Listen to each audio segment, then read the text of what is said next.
The One in Vegas Part 2 is the 24th and final episode of the 5th season of Friends.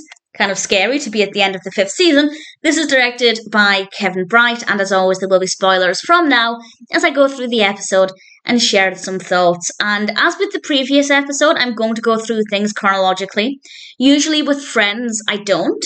I talk about each part of the narrative in turn, but because everything's really well connected here, I'm just going to go through things in order, and as I said, there will be spoilers. Starts off with Rachel and Ross arriving in Vegas. They see Phoebe. Phoebe points out that Rachel she points out they've been to a costume party, first of all, and interesting fact, actually it's not that interesting, but I'll say it anyway.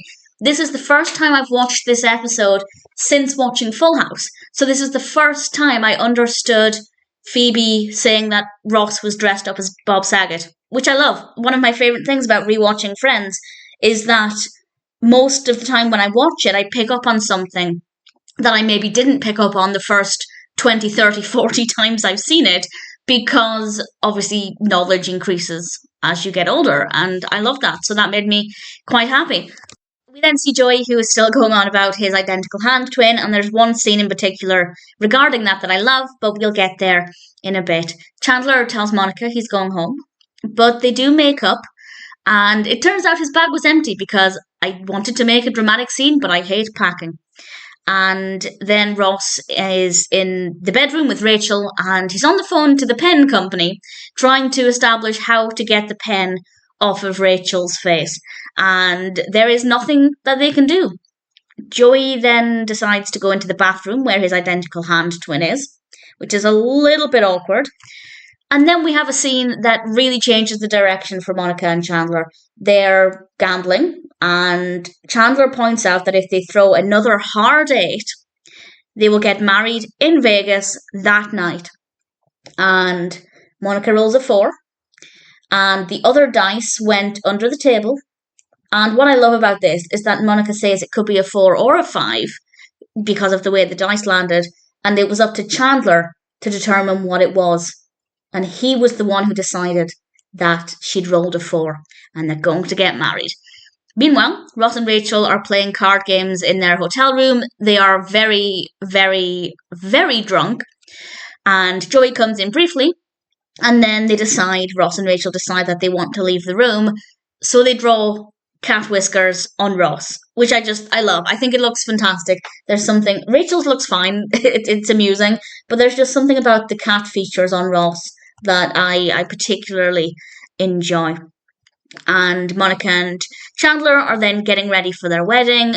And Monica steals, which I never really thought too much about until watching it this time. And then, yeah, they did. I mean, they said they were going to bring it back, but they did. They stole a blue jumper.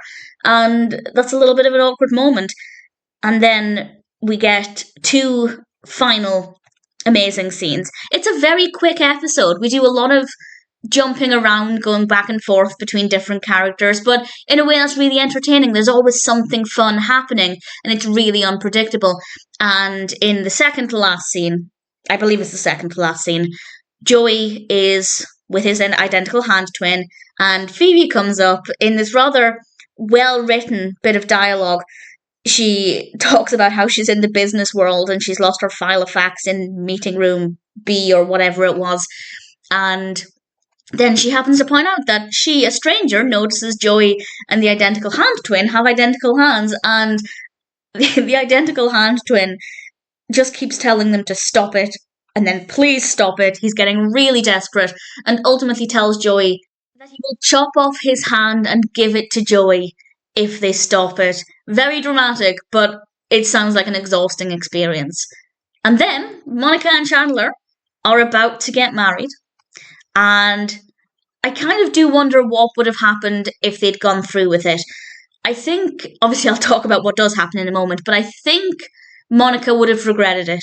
Not getting married to Chandler, but I think having the spur-of-the-moment wedding without any planning, without her parents there maybe, although maybe not. But I feel like Monica definitely would have regretted having a spur-of-the-moment wedding. Chandler probably just would have gone into full panic mode, and none of that matters.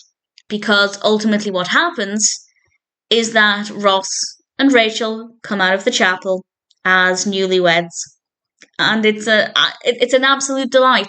It's a fabulous way to end this episode. Obviously, I've seen the show many, many times. I know what happens next. But even then, the anticipation, even knowing what's around the corner, just that anticipation of getting to find out how Ross and Rachel react to this and what on earth happened. And it's an exciting episode, and I can only imagine how thrilling and shocking, I guess, it would have been when it aired. Brilliant episode. The one in Vegas Part 2 is a fabulous end to a really fantastic fifth series of Friends. Also, that means I'm halfway through now. Not just at the end of season 5, but halfway through. Maybe not exactly in terms of the number of episodes, because I know season 10 at least is a little bit shorter. But that's exciting and scary at the same time. The one in Vegas Part 2, absolutely brilliant.